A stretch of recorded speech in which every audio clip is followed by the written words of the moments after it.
Again, we're very pleased to have back this morning Professor John Pilbrow, who's Emeritus Professor of Physics from Monash University in Australia, and we're delighted he's over here and able to help us with these couple of talks. Professor Pilbrow's not only had a long and distinguished career in physics, but has also, as we were hearing last night, been involved in applying his physics to various medical problems, including Alzheimer's disease and some other diseases. So that's great to see this crossover between physics and medicine, which of course happens quite a bit.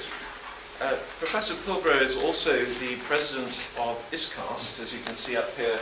Is it on the screen? It is down the bottom there, which stands for the Institute for the Study of Christianity in an Age of Science and Technology. So he's very much involved in this whole science-religion debate and has written quite a bit in this area. And so we're very pleased he's going to speak to us this morning. Title on the screen, How Does God Act in the World? So thank you very much, John. Thank you very much, Dennis, for that kind introduction. And let me say again, it's a privilege to be here, and I've enjoyed my interactions with many of you. I don't think I've met absolutely everyone I can see in the room, but I have talked to a good many of you, and it's been very reassuring that the British education system is in such good hands.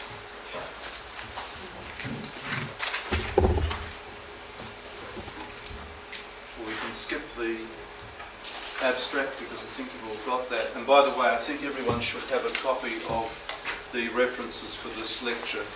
For some reason, they didn't translate from the end notes onto my PowerPoint, and so I had to send that as a separate document.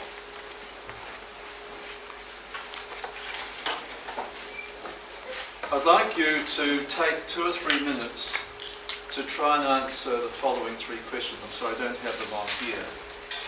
But just jot down what you think you understand by the term divine action.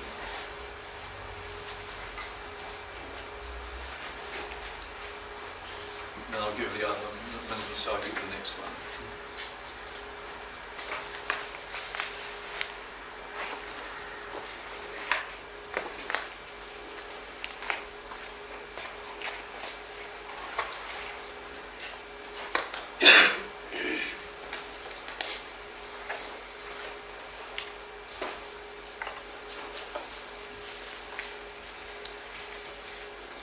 And then perhaps you might want to add to that some way in which you think God acts in the world, maybe part of the same question.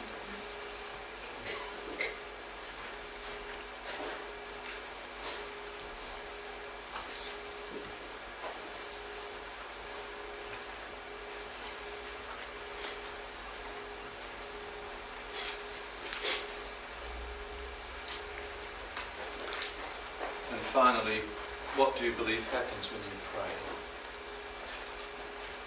There'll be no examination, by the way.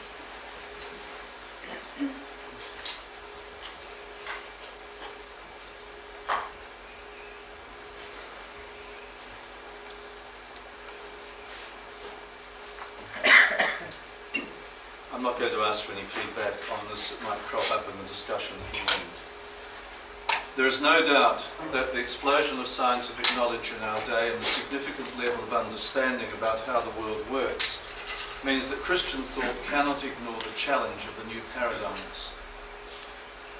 This task has been taken up particularly, but not exclusively, by scientist theologians including Arthur Peacock, John Polkinghorne, Bob Russell, philosopher theologians such as Nancy Murphy, scientists such as George Ellis, and theologians like Ted Peters and Dennis Alexander and Rodney Holder and a great many others. During the past century, we've learned that the university is not deterministic, but believed to exhibit genuine openness. In the light of this, divine action has begun to receive a good deal of attention. This is seen particularly in the program Scientific Perspectives on Divine Action, jointly managed by the Vatican Observatory and the Centre for Theology and the Natural Sciences in Berkeley. With a focus on non-interventionist divine action, considerable agreement emerged that God's actions must necessarily take place in the material world. less agreement was reached regarding the explanatory power of proposed scientific models based on quantum uncertainty and chaos theory. While I was collecting some books in the Monash Library a few weeks ago now, I happened to light upon a book I didn't know about called Divine Action in Modern Science by Nicholas Saunders, which in fact is down on the bookstall. And Saunders provides a convenient summary of much that's in the Vatican CTNS series and provides, I think, a statement of motivation for our inquiry this morning. He says, "We are left with a pressing theological and devotional need to be able to assert some coherent account of God's action in the world. Given both science and theology seek to describe aspects of the same creation and in many cases make conflicting claims, we simply cannot ignore the difficulties raised by science. To do so would be to assert a theology that is not only out of touch with modern society, but also most likely to be fundamentally incorrect." And he's saying, perhaps slightly different words, what I quoted yesterday from both Tom Torrance and Alistair McGrath. And George Ellis adds an interesting pastoral dimension too by saying, "A very traditional Christian view can be vindicated, which makes sense to the ordinary believer, and which can make sense also in relation to present-day science, including neuroscience." These quotations from both Saunders and Ellis make the point that our consideration in the end cannot remain academic, but must be able to impact on the thinking of ordinary Christians in the pews, or students in your classes for that matter. I want to make a comment or two about biblical language regarding God's actions. As we read the Old Testament, we find God's action described in very direct language. But we do need to ask the question, did God intervene in the simple ways that are expressed there? In Exodus we read several times, "And God hardened Pharaoh's heart." At face value, this would appear to suggest that God is responsible for Pharaoh's evil deeds. It seems to me we need to look at these events through different spectacles without in any way diminishing the impact of those events on salvation history. In the New Testament, we're confronted by the events in the life of Jesus, his birth, death, and resurrection, and the question of miracles. The dialogue between Jesus and Nicodemus in John 3 invites us to think about the nature of divine action in Christian conversion and the work of the Holy Spirit more generally. That's something John Bryant alluded to yesterday. And then prayer. That Christians believe God acts is central to prayer, and we pray in a variety of ways, privately, corporately in worship, or in small group meetings. Prayer may sometimes be conversation, or perhaps asking God to do something in particular. But as we mature as Christians, it is more to do with seeking God's will. In prayer, we admit our dependence on someone or something outside of ourselves. And we Christians would say that someone is God, whom we assert has been uniquely revealed in the person of Jesus Christ. We know we can certainly pray for wisdom, but we also learn that there are things we can pray for that we won't ever receive. The fact that we pray indicates the belief that we can communicate and interact with God. But in the light of modern science, one might want to ask the question, does it make any sense to pray in today's scientific world? To which John Polkinghorne gives a resounding yes. A scientist can pray. We can take with absolute seriousness all that science can tell us and still believe that there is room left over for our action in the world and for God's action too. Prayer is not magic. It is something much more personal, for it is an interaction between humanity and God. And now to the scope of my talk. I shall focus on recent attempts to explore non-interventionist divine action. That is, to see God interacting with the universe and us without violating the very laws of nature which he created in the first place.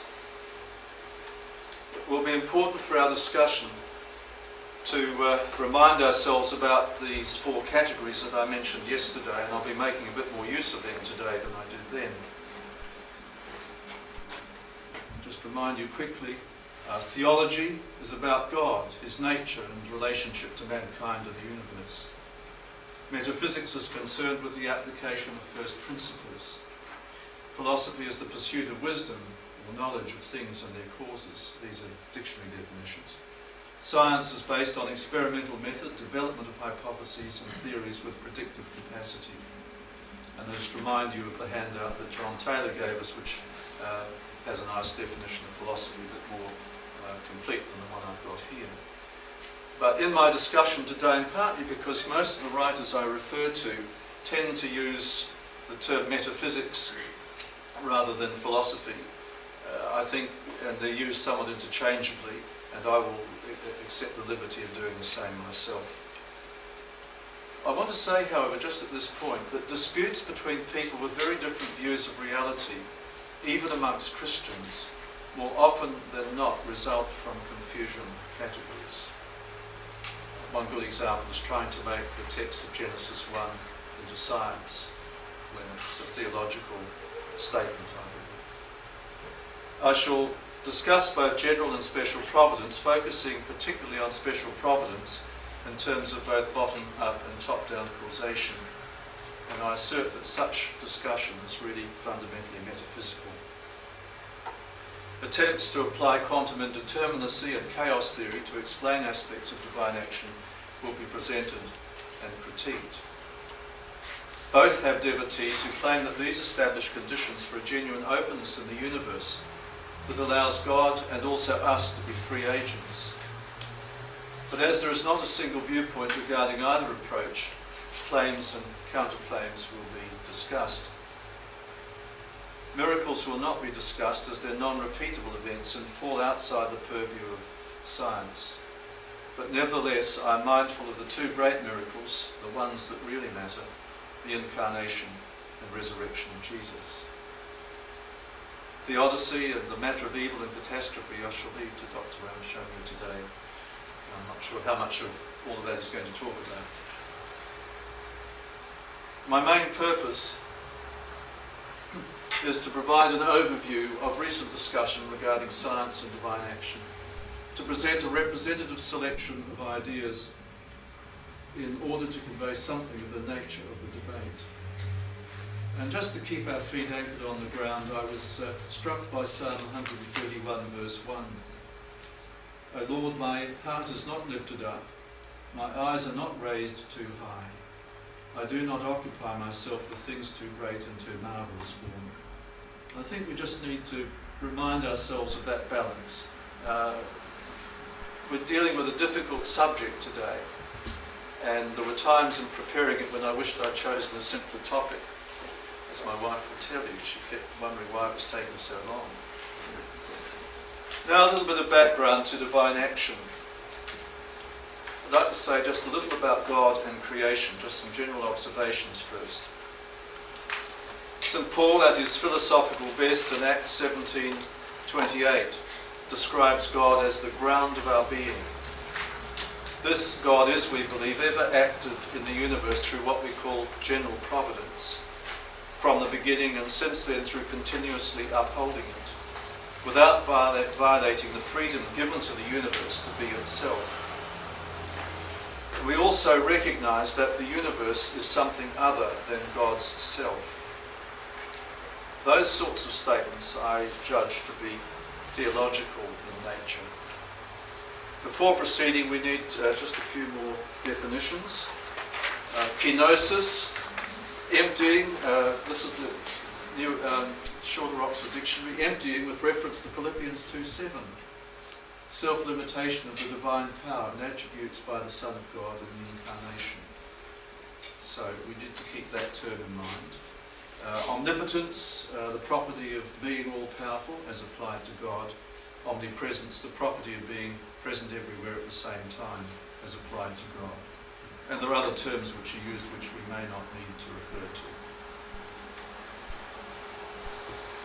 I'd like to read this longish statement from John Polkinghorne because I think it gives us a sort of a broad overview before we get down to some of the detail. God interacts with the world but is not in total control of all its process. The act of creation involves divine acceptance of the risk and of the existence of the other, and there is a consequent kenosis of God's omnipotence. It arises from the logic of love, which requires the freedom of the beloved. God's acquiescent will is part of every event, for if he did not hold the world in being, there would be no such event at all. But his purpose of will is not fulfilled in everything that happens. God remains omnipotent in the sense that he can do whatever he wills, but it is not in accordance with his will and nature to insist on total control. I also believe that by endowing his creation with the power of true becoming, God has permitted a kenosis of his omniscience, parallel to the kenosis of his omnipotence. Even he does not know the unformed future, and that is no imperfection in the divine nature, for that future is not yet there to be known. The adoption of this viewpoint requires us to take God's temporality very seriously. I think it's a very fine statement, and maybe we could stop there and go home and say we've learned something very important. And that's in the PowerPoint presentation, we've all got that. Now just a little about the laws of nature and scientific knowledge. Whatever our view of the laws of nature, whether they are merely descriptive or are in fact prescriptive, significant and meaningful statements may be made regarding the universe and its processes. In Divine Action in Modern Science, Nicholas Saunders quotes my Monash colleague, philosophy professor John Bigelow, who puts it this way: laws are concerned with what must happen and what could not possibly happen, rather than merely what does not happen. And John Bigelow is not a Christian, he's not entirely hostile, but I guess he'd be consider himself an atheist. But I think that's a very good statement about the nature of law. We use the term the laws of nature or laws of physics, perhaps without discussing what we really mean by the term. As Christians, we would claim that the laws of nature are ordained by God. And Paul Davies, mentioned a few times already, not a believer, sees in them a remarkable set of coincidences. And I did have the privilege of sitting down with him over lunch once for an hour and a half, much of which was taken up with a discussion of the mathematical subtext of the universe, which, to quote a favourite term of his. And he is very impressed by the compactness and the relative simplicity of the equations. I showed one or two yesterday. Don't be misled by how simple they look, mind you. But a real difficulty remains for our quest because the laws that operate at levels of complexity higher than physics are not nearly so well understood, and I'll have occasion to refer to that again. I remind you that in science we seek to explore patterns of regularity which point to an undeniable degree of order in the universe. This is reflected in the fundamental equations of physics, which provide us with a remarkable level of comprehensibility. However, order is necessary for our survival and also for the possibility of meaningful scientific investigation. But notwithstanding that, the 20th century produced many surprises, among them quantum indeterminacy and chaos theory, which imply there are areas of intrinsic unknowability, and lend support to the idea that we live in a universe that is open and whose future is not wholly determined.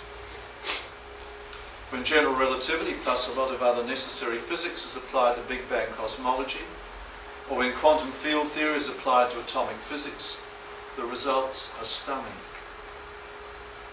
My question is, can that level of meaningfulness somehow assist us in understanding divine action, or even just aspects of divine action? Big Bang cosmology informs the debate, but theologians, Bob Russell being a notable exception, mostly avoid tying it too closely to creation theology, given their concern about the tentative nature of scientific theories. Big Bang cosmology is a scientific explanation of the evolutionary processes of the universe, whereas creation theology is about the fact of existence. But at the moment, Big Bang cosmology is the best we've got. So I believe we need to be mindful of that when considering the science-theology interface and the bearing it may have on divine action.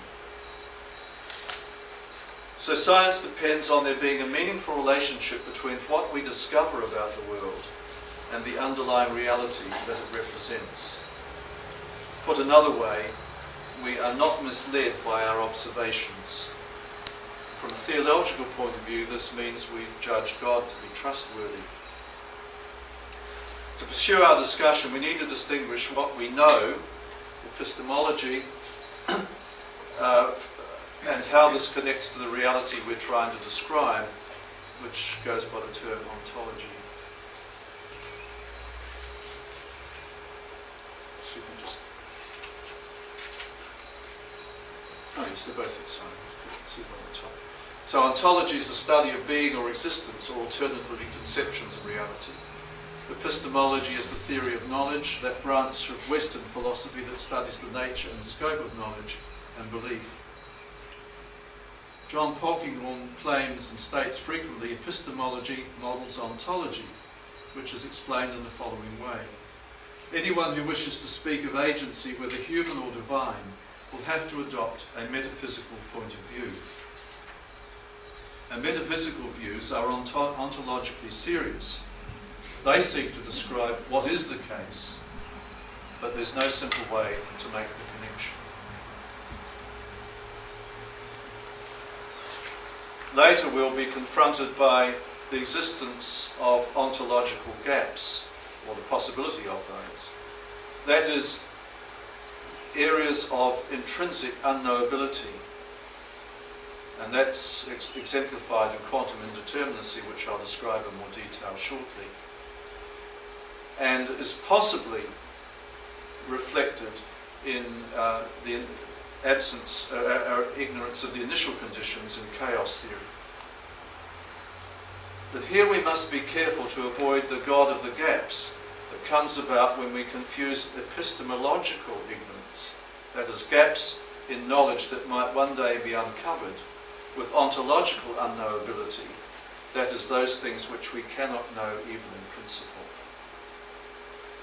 In science, we always start with experience, our observations or experiments, if you like, and we can only progress with appropriate factual knowledge.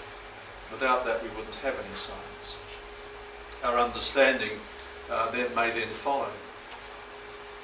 It's for this reason that John Polkinghorne and others talk in terms of critical realism.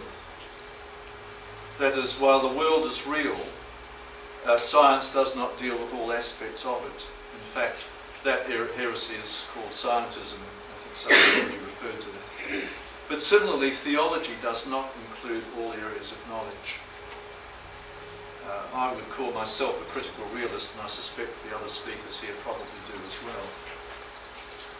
In similar vein, what we know about God provides a reliable guide to the divine nature. For example, Bill Stoger speaks of critical seriousness, that is, knowledge from science, philosophy, etc., which indicates truth about the realities it represents. He claims we will understand divine action better when science and theology critically interact. I now turn to give a brief summary of what I think were the main conclusions of the Vatican CTNS series, Scientific Perspectives on Divine Action, resulting from the Vatican Observatory CTNS conferences funded in the 90s by the Templeton Foundation. While the authors here represent a variety of standpoints, Catholic and from non-Catholic areas, liberal and conservative, what I find remarkable is the level of consensus among them regarding how we might understand divine action. What follows in this section and throughout this lecture is my attempt to present a brief overview and hopefully a helpful digest of the views presented therein, and to sketch to you some of the lines of argument. And those are the 5 volumes. I can claim to have read all of them. It's about 2,400 pages. Of course, I can't reflect everything that's there, and there are articles by people who are not religious. Sir Michael Berry from Bristol, Paul Davies have contributed particular things to assist with the overall perspective. There are, I believe, some interesting broad areas of agreement. Most of the authors would argue there is a unity of knowledge reflected in the coherence of scientific and theological viewpoints when talking about the same reality. 2. God's actions in the world must necessarily take place in the material world. 3. God acts non-interventionally within the framework of the laws of nature that he created. Or put very simply, God does not oppose God. 4. God must be capable of acting in time but without being constrained by it. God knows all that may be known, but the future is not known, not even to God, until it happens. 5. Reductionism is rejected because the behaviour of parts depends on the whole. 6. Top-down and bottom-up forms of causality provide important working insights at the philosophical come metaphysical level by analogy with human actions. And 7. Body-soul dualism is rejected. But there are also, I think, some very significant and important areas where there was disagreement, I think partly because a lot more work really needs to be done. There was, in some writers, a perceived lack of completeness in understanding of top-down and bottom-up ideas of causation. 2. How valid are proposed models for divine causation based on quantum indeterminacy or chaos theory? And 3. The precise relationship between the micro-quantum world and the macro world of everyday experience.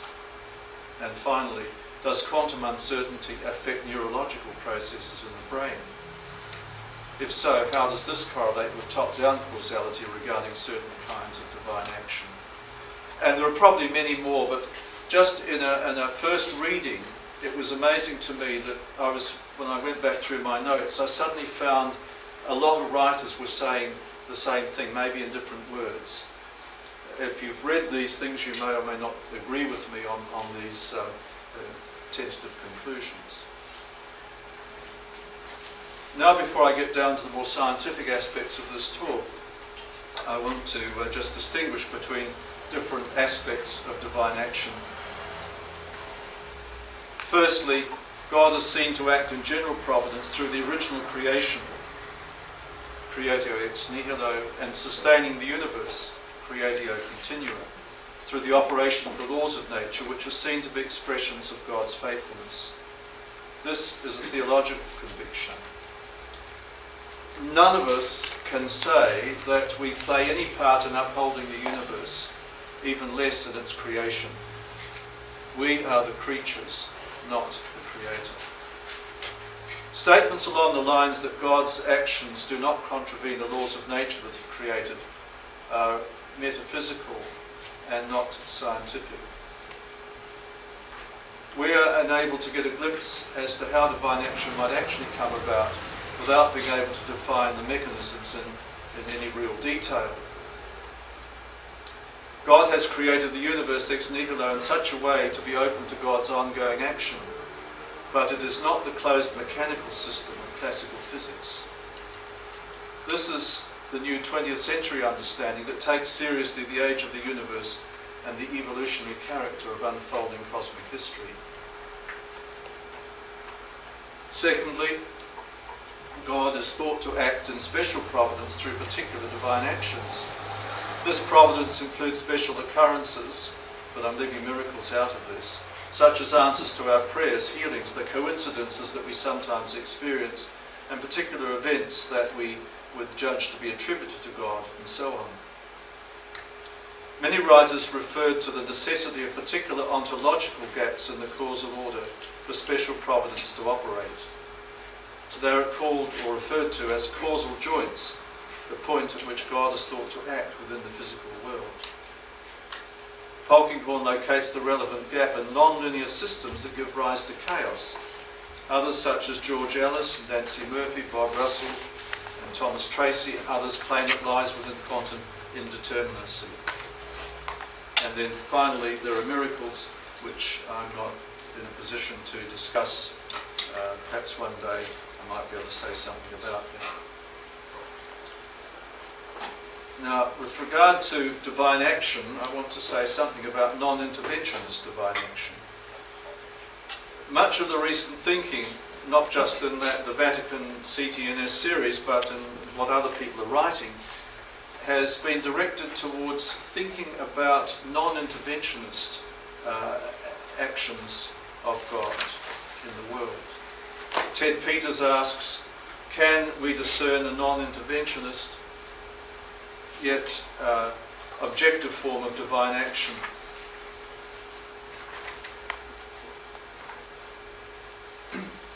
In response, Bob Russell has defined what he calls a non-interventionist objective divine action for special providence. And he says elsewhere, God's action is trustworthy and we describe the results through the laws of nature.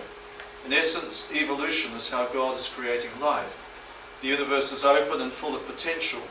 There is an inherent openness in the evolutionary process itself in which God can act. Not a gaps argument, since God is not intervening in evolution.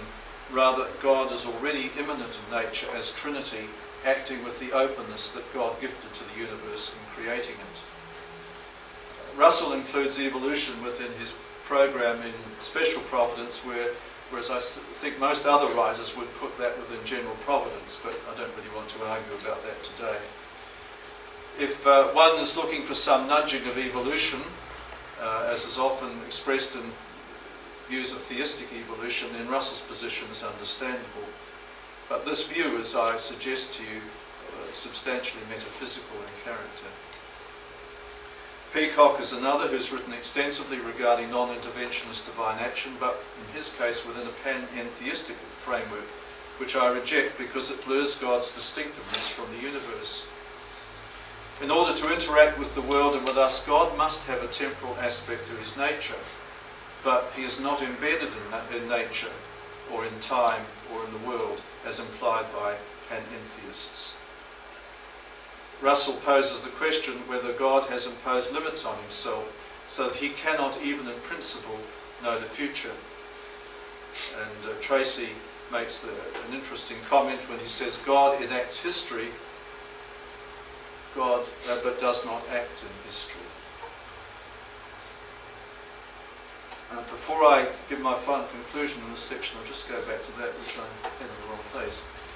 This is a table from, I think it's volume 2 of the Vatican CTNS series. It's in Bob Russell's introduction. It's just a quick summary of the kinds of models of divine action. So you've got atheism, doesn't say anything about it, not surprisingly. Deism would perhaps relate to creation. Theism might go one step further to looking at the sustenance of the universe. And he's got liberal and traditional, and the difference being that the traditional will tend to have an interventionist aspect to its understanding. But then, in looking at theology and science, top-down or whole-part causation, mind-brain issues, then you'll have creation, sustenance, maybe some special providence, non-interventionist, but it's apparent and has religious presuppositions, but it's not sort of obvious at the surface. Bottom up, like quantum indeterminacy, you'll have the same relationships there, and similarly here and nothing here. And then lateral amplification, that means things like chaos, acting in the world, much the same. And then I don't understand this bottom one, but you can see that that there's been a movement to start thinking about a non-interventionist understanding of how God acts.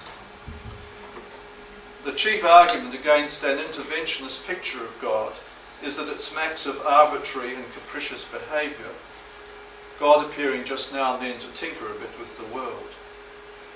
This seems quite at odds with the picture we have of God's constancy and reliability in the unfolding revelation of Scripture and in our Christian experience. Now just a few comments about God's action. Many of the writers were cautious about using human analogies as we try to understand divine action. But I suggest this is exactly what Jesus does in the Sermon on the Mount, when he talks about what man of you would give his son a stone when he asks for bread and so on. Others caution regarding the language we use in relation to divine action, for we cannot say with certainty, God did that, I did that. Although it is believed that divine action necessarily involves interaction in physical processes, they may not necessarily be obvious as God's actions. Particular events are singled out as acts of God when they evoke a sense of God's universal activity. We ourselves have room to act independently of God, though constrained by the laws of the physical universe. Interestingly, I believe it is the presence of sin in the world as the result of deliberate human action that shows that God does not take part in every event in the universe.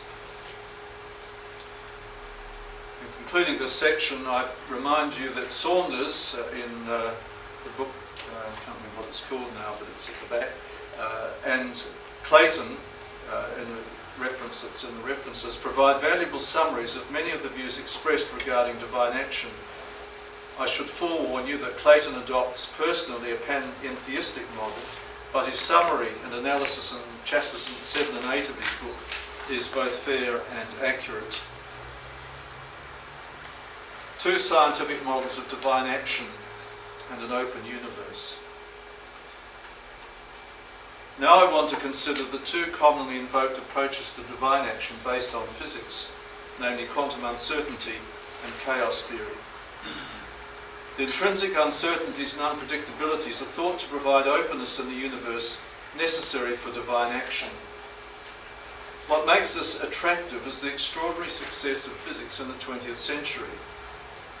We physicists continue to be impressed by the compactness and elegance of the mathematical structure of the theories of physics, and what follows in the incredible predictive accuracy of relativity, both special and general forms, quantum theory and quantum field theories. Another example where uncertainty operates is radioactive decay. What we don't know is which atom will decay next, but the collective behaviour governed by the radioactive half-life is deterministic. To my knowledge, this bit of physics has not itself been proposed as any sort of basis for divine action. The quantum indeterminacy and the Heisenberg uncertainty principle. The attempt to use quantum-based proposals to identify the so-called causal joint in divine action in the world science describes is an enormously tempting line of argument, but we will have to ask a little later, does it hold up?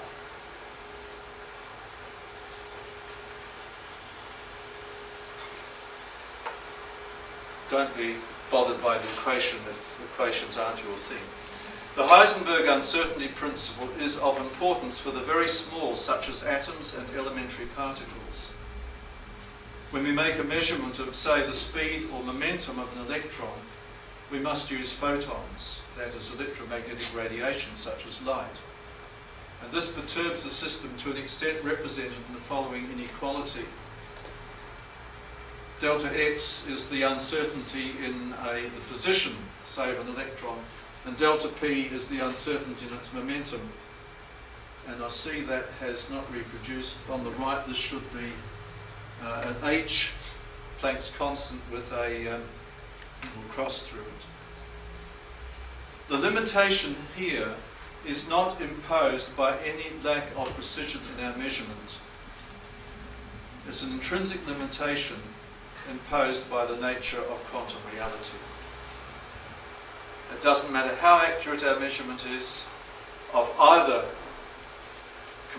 of those uncertainties. the principle leads to an ontological gap, a genuine and intrinsic unknowability.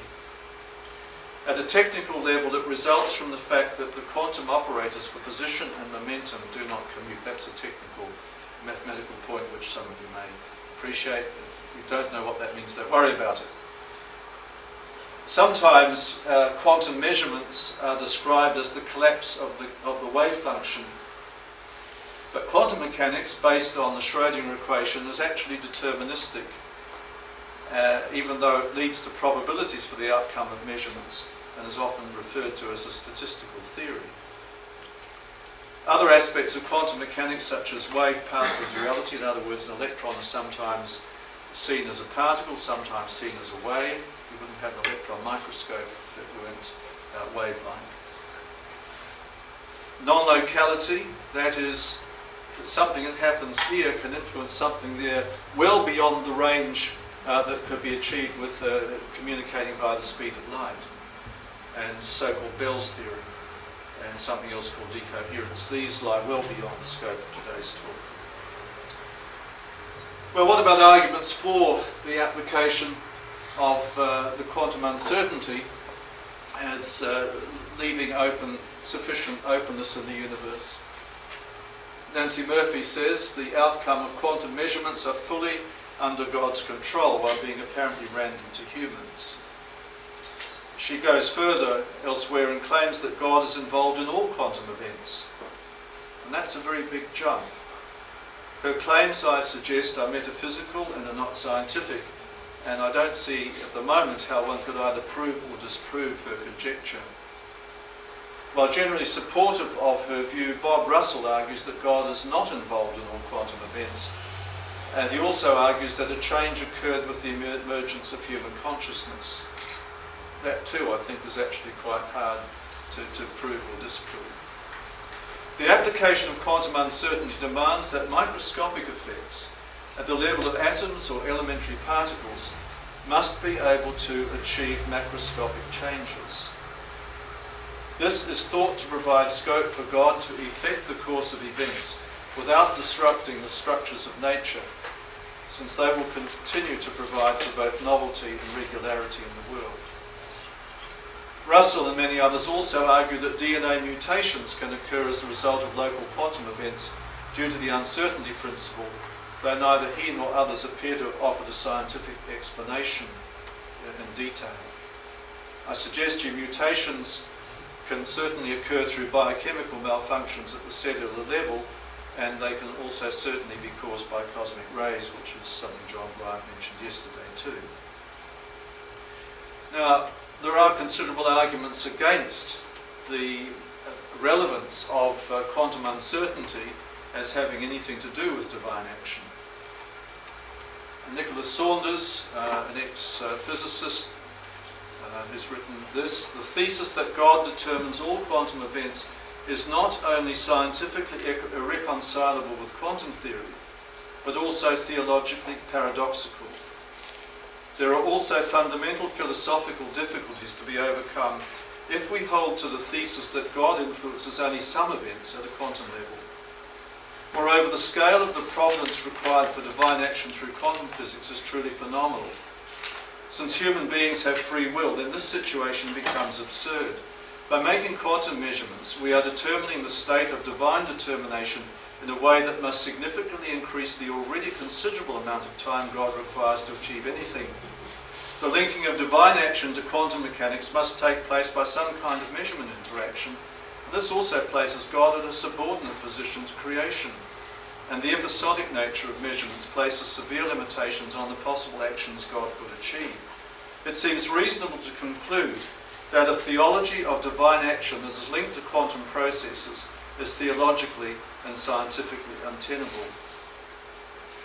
Arthur Peacock also pointed out the difficulty of trying to picture God continually determining the outcome of processes established in creation, and claimed it to be irreconcilable with what the scientist theologians have understood, that God has created processes which themselves can, when sustained by God, give rise to the novelty, diversity and complexity we celebrate.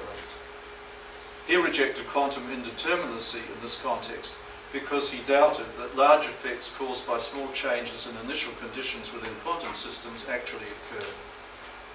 The amplification required, implied by supporters of quantum indeterminism and divine action such as George Ellis particularly, has not, in my view, yet been demonstrated. John Polkinghorne has something similar to say.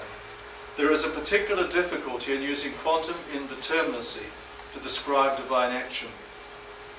Conventional quantum theory contains much continuity and determinism in addition to its well-known discontinuities and indeterminacies. The latter refer not to all quantum behaviour, but only to those particular events which qualify by the irreversible registration of their effects in the macro world to be described as measurements. In between measurements, the continuous determinism of the Schrödinger equation applied. Occasions of measurement occur from time to time, and a God who acted through being their determinator would also be acting from time to time.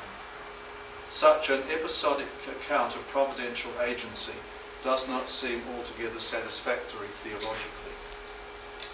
While Polkinghorne claims that quantum uncertainty implies actual indeterminism rather than ignorance, that is an ontological gap, he simply does not think that it helps explain divine action. This reinforces the need to distinguish between epistemological gaps, due to our present ignorance or lack of knowledge, and ontological gaps, which imply intrinsic unknowability. I share Polkinghorne's concern that application of quantum indeterminacy to divine action implies that all quantum events are measurement-like, which I consider to be absurd. Quantum events are taking place all the time in the universe without our detailed working knowledge of those events. Now to chaos theory. And I have one or two more PowerPoint slides, and you don't need them for your pertinent record, but will help to amplify what I want to say. So chaos theory is the second model from physics that has been applied to divine action. While the evolving universe is the result of interplay between chance and necessity, we realise it would not exist without a degree of lawful regularity. Nevertheless, chaos, which relies on a combination of order and disorder in non-linear systems, may in fact produce genuine ontological openness.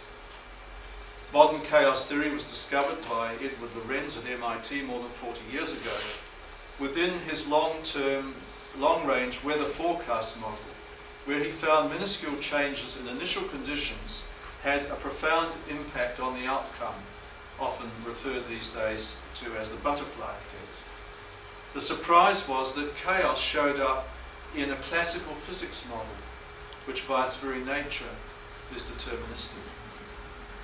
The matter is far from simple. There are also many systems far from equilibrium. For example, classes of oscillating chemical reactions identified by Ilya Prigogine and his collaborators in Belgium, where chaotic behaviour is demonstrable. I shan't be discussing these. Now, a little bit of background to chaos theory. I apologise for the equation. It's a very simple equation, and it's non-linear because if you multiply it out on the right-hand side, you've got an xn times an xn, so you've got a quadratic term. This produces an upturned parabola, which we'll see in a moment. We work within a range of x value, xn values less than or equal to 1. And so what you do is you choose a value for k, and you choose a starting value for xn, and that defines xn plus 1. Then you feed that back in, and so on, and you keep generating a whole lot of results. It turns out that the value of k, the ranges of values of k, lead to some quite different kinds of behaviour. They call one extinction, one convergence. I'll show examples in a moment. Bifurcation, where you get an oscillation between two values, and chaotic regimes, which are much more complicated. Now, these are two examples of the parabola, the inverted parabola. The only difference being that the starting value x0 is 0.6 here and 0.59 here. And we're in this region with large value of k. And you look at the dots on these two curves, course, they all have to lie on the curve, but they're distributed differently. So this means something different is happening. The way you're going from one value to the next is not the same for that diagram as it is for that one.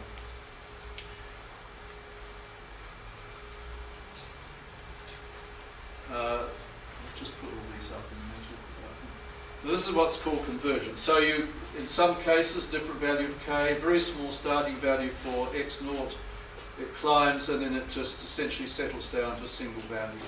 Similarly here, and similarly here, it takes a bit longer. So that's one idea. And then there's the so-called bifurcation. These are just the ones at the one at the top just shows that you end up oscillating between two values in successive calculations. And similarly down here, this one is chaos where the dots are all over the place.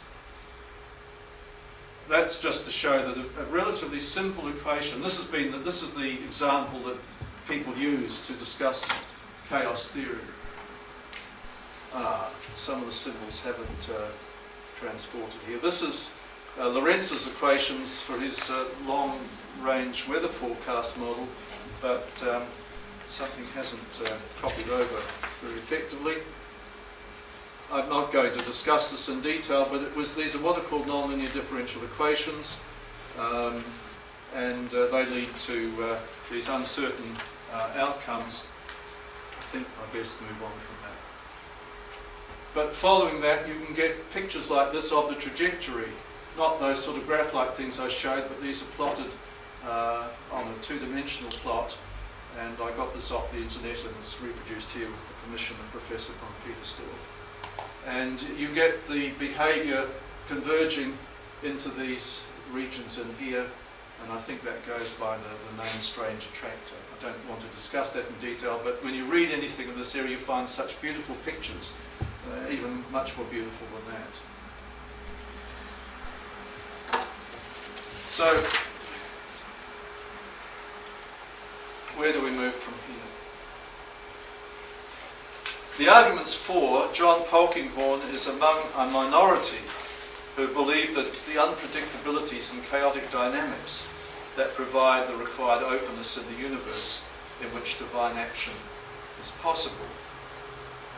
His model requires active information that might be the scientific equivalent of immanent working of the Spirit on the inside of creation. That sounds a bit of a mouthful, but it's really the idea that God is imparting information to us in some way that then will help us to, will affect our actions. Now this particular view is disputed by many because it requires information input without energy input. If you know anything about electrical engineering and information theory, you'll know that there is an energy component in any information transfer. But John Polkinghorne says he's really talking about what he calls pattern-forming active information. And he has the statement, well, since paths through a strange attractor differ in patterns of behaviour rather than in energy, these new principles would relate to the structure of future behaviour rather than to energy input. This is a somewhat technical point and probably not that easy for us to comprehend, but I judge the status of the line of argument, as with quantum uncertainty, to be metaphysical and not scientific. I think we've moved out of the precise scientific position. Against such an argument, Nancy Murphy, the philosopher theologian, disputes this and says that disagrees that we can link unpredictability and indeterminacy in this case. She says whatever chaos shows is not that there is a genuine indeterminacy in the universe, but rather that we have to make a more careful distinction between predictability, an epistemological concept, and causal determinism, an ontological concept.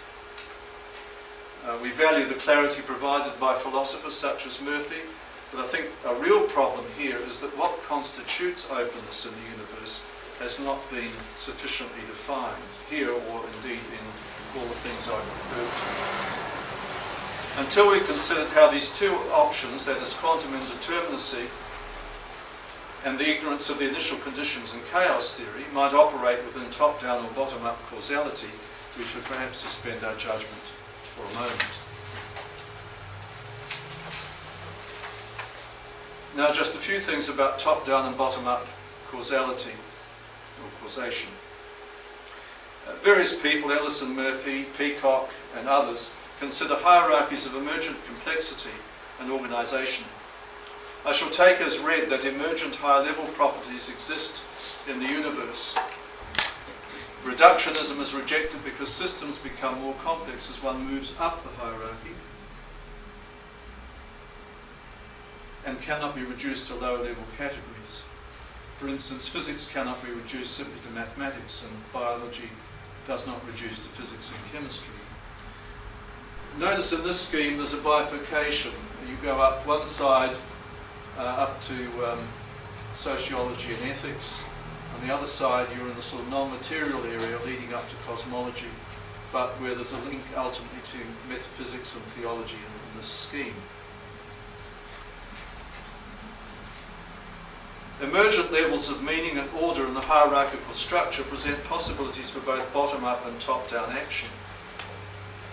However, as I said earlier, the laws that operate at these higher levels are not as well known as the ones down here. These are the ones we know most about. So we should expect there to be significant epistemological gaps, that is, considerable levels of ignorance on our part, as well as possible ontological gaps that we'd also have to consider. And if you start reading in this area, you will come across the term supervenience. It wasn't invented by Nancy Murphy, it comes out of philosophy apparently, but we need to know what's meant by that. Higher level properties supervene on lower level properties if they are partially constituted by the lower level properties but not directly reducible to them. And I'll try and expand that in a moment. And also mental properties can be said to supervene on properties of the neurological system. Moral properties supervene on psychological or sociological properties.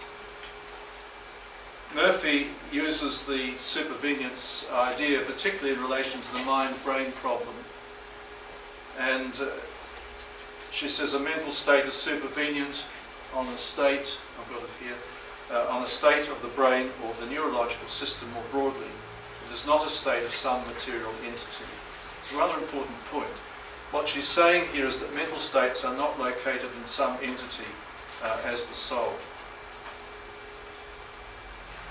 Basis for analogy with human actions. Since we have some idea of top-down causation with regard to our own actions, we can explore how far we might proceed by analogy in order to glimpse something of the nature of divine action. It seems obvious that we can supervene on processes starting in our brains when we decide to move our hand or foot. Our intention starts in the mind and leads to brain states that then interact downwards on our central nervous system and ultimately lead to the movement of our hand or foot. This, however, is essentially a metaphysical argument, for it does not provide a scientific account of all the stages in such a sequence of events in even human actions. Now, what about these ideas for divine action? Polkinghorne argues that top-down causality must allow for intrinsic gaps in the bottom-up description to provide sufficient room for God to manoeuvre. How might we understand that? He says,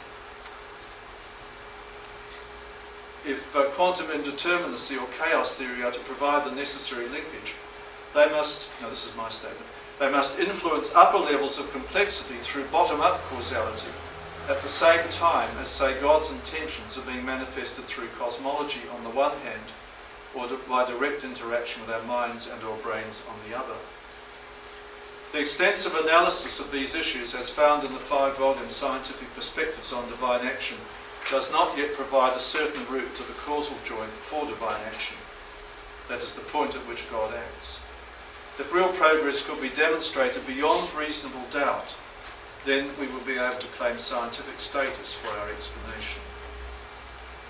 To complete this discussion, I want to quickly, that was just a bait for you, just to comment briefly on how these bottom up and top down processes might occur.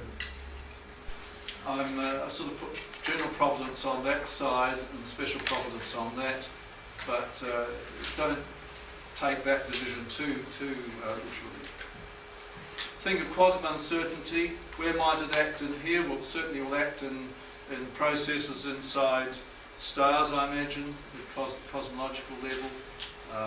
Maybe in some processes and materials, but I can't be too precise about that. And here, it's been suggested that quantum uncertainty, the level of neurons in the brain, might be responsible for affecting brain states and provide a way for God to act on us.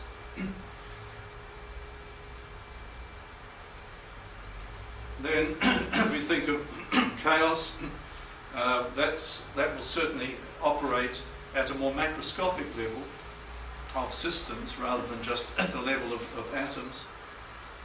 And you would have to ask again, well, are there, might chaos affect our brain states? Yeah. Or what effect will chaos have on what's happening up at this level in, say, cosmology? And then just a quick look at top-down. Polkinghorne arguing that divine information input occurring here, the level of the psychology of our brains, our brain function. How would that affect brain states? Is that really an appropriate way to think about how the top-down causation works in practice, particularly the divine interaction part of it? In conclusion, given the growth in scientific knowledge and level of comprehensibility that we have about the world, it is natural for us to look for connections with science that might, in principle, help us to understand something of divine action. While such considerations provide valuable insights and helpful ways of looking at the question, we are unable at this moment to demonstrate unequivocally how God acts beyond grasping something of the causal relationships from above and below through which different levels in the hierarchy of increasingly complex systems work. The problem of making such thinking scientific is that each level of complexity requires different kinds of laws, most of which we don't know. I now summarise what I think to be my main conclusions, which are sort of like the ones that I gave you earlier from the Vatican series, but we didn't discuss all of the other issues to the same level. God acts in the world through physical processes. Without being able to pin that down exactly, there is nevertheless no evidence to suggest a special supernatural agency, that is, God acts in the world and through the world He's created. God's action is judged non-interventionist, for otherwise neither we nor the rest of the universe would have the necessary freedom to be free agents with choice. Divine action requires genuine openness in the universe. This, I suggest to you, hasn't been completely defined or described. The locus of divine action and also our own actions can be identified in principle within a metaphysical model requiring some combination of top-down and bottom-up causation. And these ideas are, at the present time, metaphysical and not scientific. Quantum indeterminacy and chaos theory may provide sufficient evidence for the necessary openness required in the universe as a scientific basis for divine action, but have not been worked out in enough detail to explain what happens both up and down the hierarchy. With regard to the conclusions regarding an identification of the locus of God's actions, Philip Clayton critiques as follows: if a particular locus for God's action was specified, humanity would then possess a proof of God's existence and action. It would follow from a pattern of divine guidance emerging unambiguously within the discipline of physics itself. The role of religious faith would disappear, and God would become merely a component of natural science itself. Very interesting comment. It may be that ultimately we will be helped by developments in the neurosciences, especially as to how top-down causation really works. But even when we think we have the correct scientific model, we must avoid falling into the God of the gaps era. And that would be a category error of confusing an epistemological gap due to incomplete knowledge and an ontological gap due to what is intrinsically unknowable. Let's be clear about what we've been trying to do. We've sought to use our reason to look for appropriate ways in which we might approach divine action. In fact, we've engaged in a process familiar to those from science, that is consideration of what-ifs, and in so doing have tried to examine some of the consequences and logical conclusions. We've not been able to answer the question in the title, how does God act in the world? We may have begun to see where God may act rather than how. Further, I conclude that the scientific models turn out to provide the basis for metaphysical arguments, and I've sought to critique them. One would have to say the jury is still out regarding both quantum indeterminacy and chaos theory, though with Polkinghorne I incline to the latter myself. Further progress will require a deeper and more comprehensive view of the laws of nature, including how we think about openness in the universe. Perhaps one day we will understand divine action sufficiently to be able to include miracles in our discussion. As Christians, I know we will continue to pray, to believe that God acts, even though we only have hints as to how that happens. Not all our prayers will be answered as we wish, and we will all continue to live with some level of ambiguity and uncertainty. Just a word of caution. There is a danger in what we've been doing. In pushing too hard for a materialist understanding of divine action, it would be far too easy to end up in the bleak landscape of deism, or albeit theism. Our thinking must be balanced by what else we know of the character of God, and for those of us who are Christians, the primary Christian claim that God was uniquely revealed in the person and life of Jesus Christ. I thank you for your patient attention.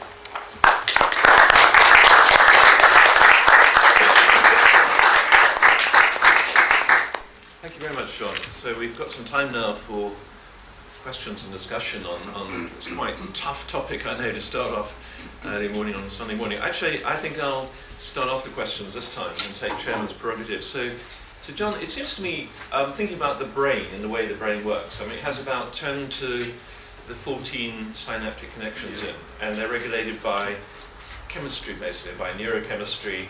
And we've got a sort of general idea about how the brain works without knowing a lot about its complexity and so forth. But it seems to me that these are averages of quantum events. I mean, all of these chemical events are logged higher in the scale of things than quantum events, and that actually the way the brain works is by events which are simply averaging out quantum events, such as like all the rest of biology is like that, actually. So it does seem to me a little bit unlikely, that quantum events are going to actually have any particular relevance to understanding of brain complexity. Yes, I would agree with thinking. So yeah,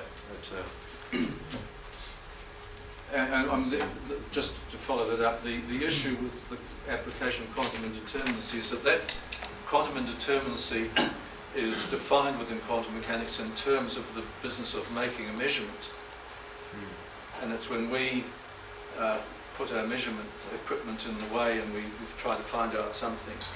But in terms of things happening all the time around us or happening in our own bodies at the present time or out in space, we're not, as it were, making measurements. I think that's why people like John Polkinghorne have argued strongly that, and Saunders I think has a nice statement about it as well, that you start into a sort of a mental knot, thinking about all the things God has to do for that to happen. And then for the amplification, George Ellis talks about the amplification. I've heard him talk about it now about 3 times. And I don't understand, he hasn't given a mechanism for that to occur. Okay, yes. I was interested in the time bit and the idea that God doesn't know the future. And I was wondering, I've got a couple of questions here, they're all on the same thing, but the first one was, does he actually have to not know, or does he behave as if he doesn't know? As in, the relationship that he has with us is that we are able to have an effect, etc., etc. And I was sort of, in the parental God analogy, I was imagining it as kind of like when you're playing cards with a kid, you know what they're doing and all the rest of it, but you you enjoy the relationship of letting them play and not using your increased awareness of what's going on, and the fact that they are actually holding their cards so you can see them. You still play, don't you? You don't use that knowledge. You still play the game because you're enjoying playing the game with the people that you are. So I wondered, the first thing was, do we have to say God doesn't know, or is it again in the consistency and fairness of the way that God interacts with the world? Is it one of the ways that He has decided this is how He's going to? I didn't include it here, but there's a statement of something Arthur Peacock wrote many years ago, where he, in addressing just this issue, he said God has intentions for the future, but that doesn't mean He knows the unformed future. And I guess gave you quotations from various people yesterday and today that related more to that issue, but not to the question of God's long-term intention, if you like. I can't answer your question completely. I'd have to be God to do that, I think, and I'm not making that pretense. But it's a good question. I think it's an important one as we sort of reflect and think about our relationship with God and our relationship with the world, and how He interacts with it, how we interact with it. Could I just add, I'd like to add a counter view. I have to confess here that Arthur Peacock was my tutor for 4 years, and we profoundly disagree about a number of things, including agreeing about lots of things as well. So I just want to come out and give a counter view. My own view would be certainly that God knows the future absolutely perfectly because He's sort of outside time. There is no present, past or future with God. It's the way I would see it in the classical Augustinian theology. That would be my own personal account. Therefore, God can see the whole thing laid out. The reason that makes no difference in a sense to our own genuine free will is that obviously God doesn't tell us what we're about to do.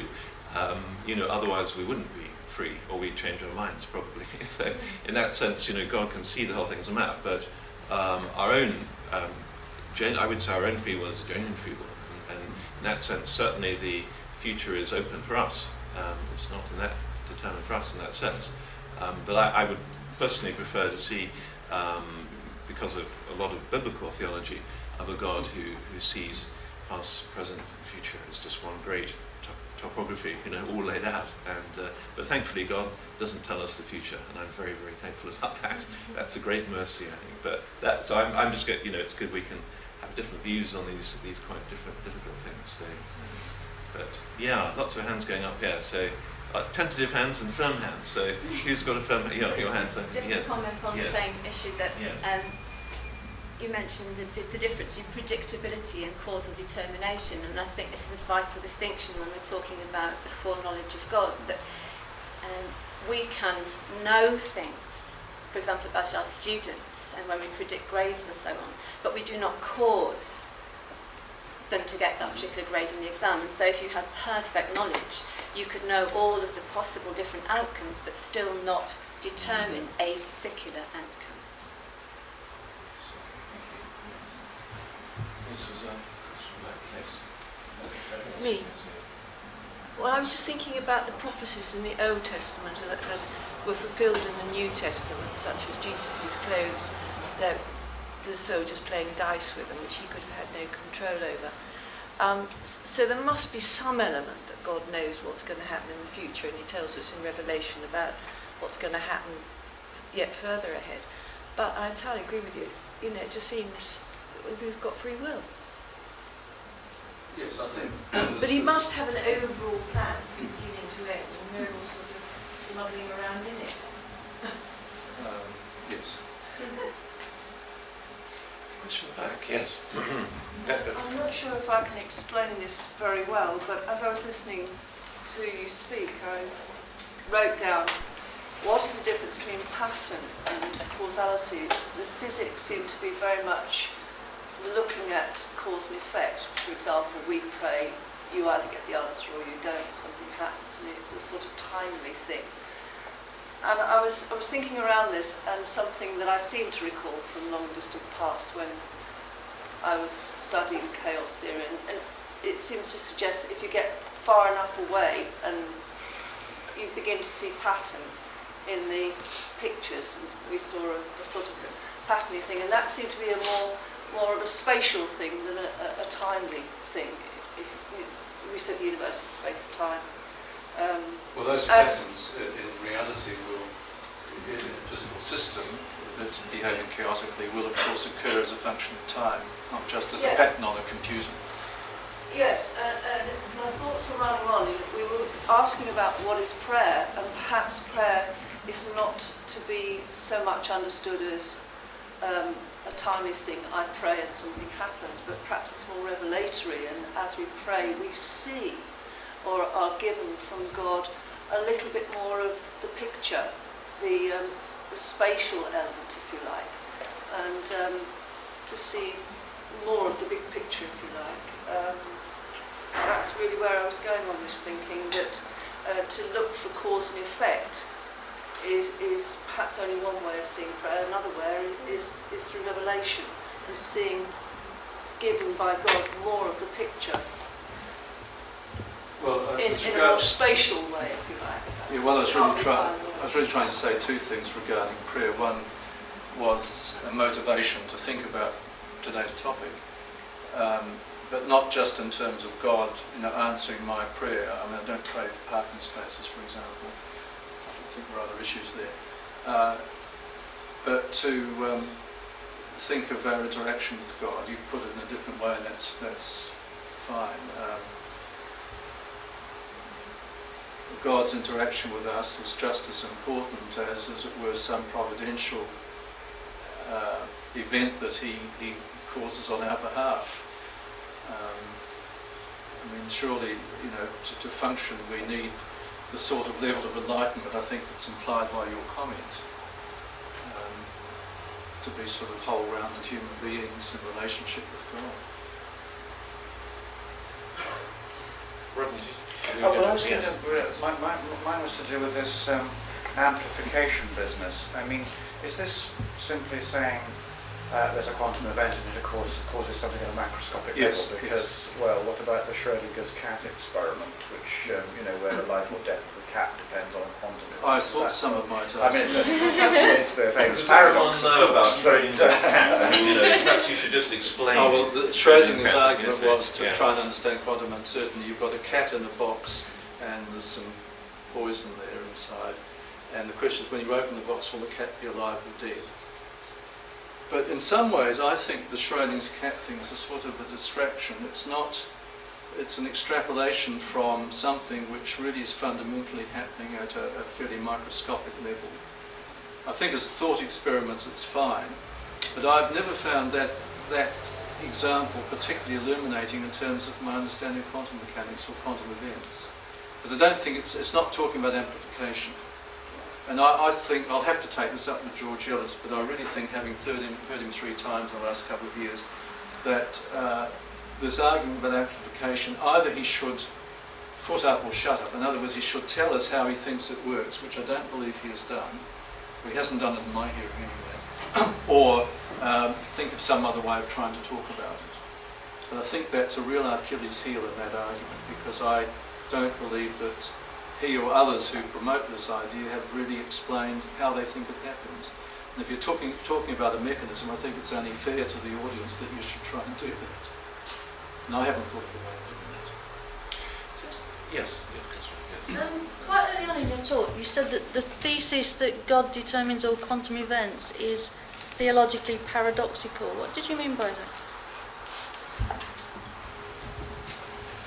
Well, it's really more in relation to, it wasn't my comment, but it's in relation to the perceived openness in the universe, that the universe has its own degree, level of freedom. And the question is, does God have to be the cause of all quantum events, which are happening at a very large, at a very fast scale right as we talk, here and elsewhere in the universe? I'm not sure that it's necessary to argue that. I mean, people have argued it, and it's Nancy Murphy who argued that. Others say, no, God isn't involved in all quantum events. That, you think of what's happening in general providence, not just only the creation of the world, but the sustaining of the world. I don't know how God is related to that, because I'm very limited by thinking from my own human perspective. I don't think you can prove it one way or the other. Now, you might argue philosophically or metaphysically that it has to be the case, but I'm not persuaded that that case has been made. What is the paradox? Well, the paradox is that if God's determining all quantum events, then there's the openness which we seem to find, I mean we have free will too, would seem to be at risk, I think. That's as I understand it. I was thinking, just to, like bringing us down to earth a bit, it seems to me that every time school teachers go into an unruly class and say, shh, like that, there's this huge top-down causation going on, isn't there? So it seems to me that speaking, actually, I quite like the analogy of words and speaking, which have huge effects on people, and people, respond, and well, sometimes probably they do and keep shut up. But if you imagine all that top-down causation that's going on, all those quantum events, all those biochemical events, moving their muscles, a huge amount of stuff going on, with no input of energy. Actually, I don't see. You just speak. It's happened. So, but I think that's sort of intriguing theologically, because in biblical theology, very often you think. I mean, Genesis 1, God speaks. So there's a lot about speaking, isn't there, in the Bible, and about God speaking to matter and making things happen, as well as speaking to people. So I quite like my simple. I'm just a biologist, so I don't really follow this. But I mean, just the idea of top-down causation in biological complexity, I think, is the metaphor and the analogy of speaking actually gives us some sort of handle on how many events can take place, incredibly complex events, but simply through this sort of speaking kind of idea. The word, in the beginning was the word. Thank you for that insight. Yes. Yes. Just a quick one. Yeah. Just quickly to say that I think there's an awful lot of energy just behind my shush. But anyway. An immense amount of energy. Right, sorry, I would not be so tired at the end of the day. But anyway, just a real quick one. Do you predict that we will one day understand the resurrection in terms of physical laws? Or is it allowed that is genuinely supernatural? That's a very good question, and I sort of anticipated that might be something someone would ask as well. Okay. I don't have a ready answer, but I believe that we might get to a point where we understand that miracle and others, the less important ones, in some physical, scientific way. And that wouldn't be in any sense to detract from what those events were and mean and continue to mean. But we're not there yet. Mark Worthing, I've quoted a few times, when we had our COSAC meeting about 6 years ago, they had just a new baby who had some severe problems, which it turned out Adelaide was the place where the right physician and surgeon were who were doing experimental thing. The child survived. He'll never be an Olympic athlete, but otherwise will be quite normal. But he changed the talk he was giving to reflect on what we mean by miracle. And he said people in his church prayed for a miracle, and when the child recovered and started to behave, grow normally, they said it's a miracle. And he said no, he wouldn't put that in the category of miracle. He reserved that for the things that really are important.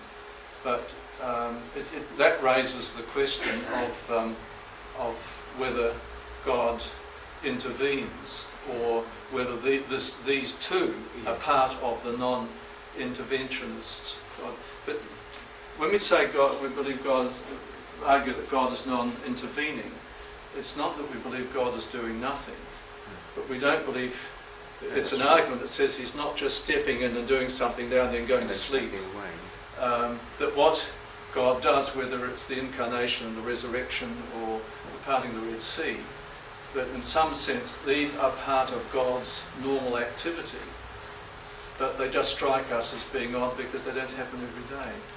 There is a paper already on the Faraday website, isn't there? Which is, because I remember reading one that was talking about that in the Bible, that it sets out almost like different kinds of miracles in which God says, this is going to be a miracle in which something supernatural is happening, and other miracles in which it's a natural event. And without really having understood all the details, I know that a more natural miracle was the Red Sea, because it was about, the part of the Red Sea, because it was more about kind of coincidence and timing and bringing things together in a way that was miraculous because it was so incredible, but still could have been achieved. And yet there are other miracles which are supernatural, and there was one where somebody goes and taps on a rock, and he's only supposed to have tapped gently and it would have been natural, but he taps. No, do you know the one I mean? This is Colin Humphreys. I mean, we often have Colin Humphreys speaking in our courses actually, and I think there are several talks by Colin up on that site, and he draws our attention to these things where, yeah, I mean, I think the biblical miracles, you have the whole range, from things where it actually explains for you what's going on. Yes. God made the east wind blow all night. I mean, I'm sure it wasn't the first time that happened. So, I mean, clearly that's a miracle of timing, whereas other things like the resurrection, we haven't a clue how it's happened. So you've got the whole range, So I think Colin brings that out in some detail in his books. We may have his book on the bookstall, I'm not sure. Is it on the bookstall? I didn't see it. It doesn't see. Oh, there's somebody waving a copy there. Maybe that was the last copy. Just to add on to that, if I could add just one little point on that about resurrections and the idea of unusualness. Clearly, we all know dead bodies don't rise, so this is a unique singularity in the resurrection, the claimed resurrection of Christ for those of us who are Christians here this morning who believe that. So, but it's an interesting reflection. I mean, Jesus said that everyone's going to be resurrected one day. So, if that's the case, if you take that on board, then on that day, resurrections will be normal. Okay, yeah. You see the point? So, in other words, they will cease to be miraculous, because what's normal is no longer looked upon as miraculous. So, I mean, if you weren't resurrected, that would be a miracle. Yeah. What are you doing in the grave? You see, so I think this whole idea of unusualness is very central to our concept of miraculous and how we view these things. In that sense, the potential is already written into the script, which is fantastic. Therefore, it's not a miracle. It is just a part of the nature of the world that is not yet part of our experience. Bishop Tom Wright, Bob Russell and Peter Tom Wright, particularly at the conference I referred to yesterday, really talked about all this in terms of the new heaven and the new earth, that the resurrection is part of the new that will one day be the universal experience. We'll use that physical laws to discuss. Well, that's I have no answer to that. Good. Well, we've really worked on hard, and he's really tackled a very hard problem for us. I think wonderfully, gave us a great overview. So I think we should really thank him for it.